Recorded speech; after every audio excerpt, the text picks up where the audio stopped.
NipahVirus, scientifically called NipahVirus infection or NIV, is a rare but serious viral disease that can affect both animals and humans. It was first identified in Malaysia in 1998 during an outbreak among pig farmers, and since then, sporadic outbreaks have been reported in South and Southeast Asia.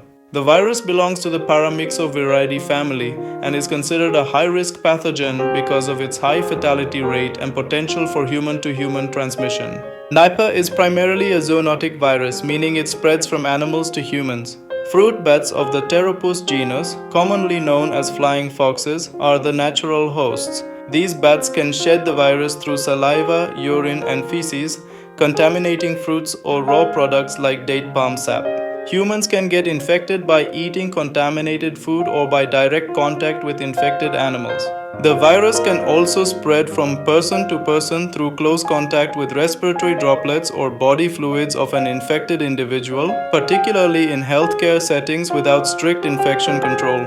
Once a person is infected, the incubation period, the time from exposure to symptom onset, is typically 4 to 14 days, but may extend up to 21 days or even longer in rare cases. Symptoms of Nipah virus infection. Nipah's early symptoms are often similar to common viral illnesses and can make early detection difficult. Initial signs may include high fever, headache, muscle pain, sore throat, fatigue, cough. As the disease progresses, more severe symptoms may develop, such as breathing difficulties and respiratory distress, confusion, dizziness, altered consciousness, ARTC or eyes, acute encephalitis, inflammation of the brain, seizures, coma within 24-48 hours in severe cases.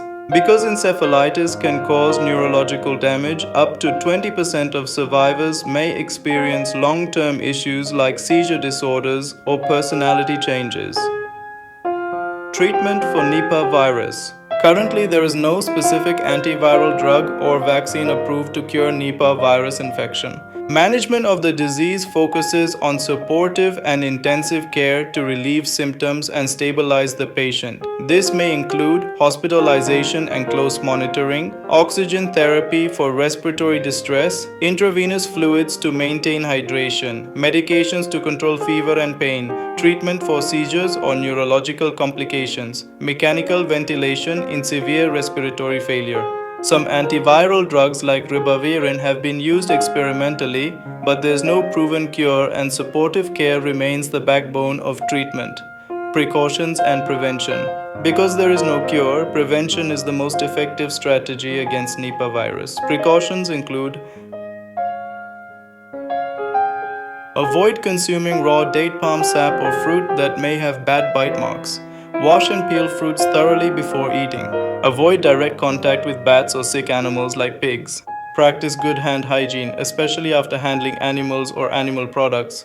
Follow strict infection control practices in hospitals, including use of personal protective equipment (PPE) when caring for patients with suspected NIV infection. Health officials also advise families and caregivers to reduce close contact with infected individuals and follow quarantine guidelines when advised. Current Nipah situation in India 2026 update. As of January 2026, India is dealing with a fresh outbreak of Nipah virus in West Bengal. Health authorities have confirmed 5 cases of Nipah infection, including healthcare workers such as nurses and a doctor, in and around Barasat near Kolkata. Nearly 100 people have been quarantined after close contact with confirmed cases, and over 180 people have been tested for the virus, with high-risk contacts monitored for symptoms. These recent cases are part of ongoing surveillance. Nipah outbreaks have occurred in India previously. Historical data show outbreaks in West Bengal in 2001 and 2007 and several outbreaks in Kerala in 2018, 2021 and 2023 with significant fatalities recorded. The case fatality rate of Nipah varies by outbreak but has ranged between roughly 40% to 75% or higher, making it significantly more deadly than many common respiratory viruses. In response to the outbreak, Indian health authorities, supported by national and international public health networks, are intensifying contact tracing, quarantine measures, surveillance for acute encephalitis syndrome, and public education campaigns to prevent further spread.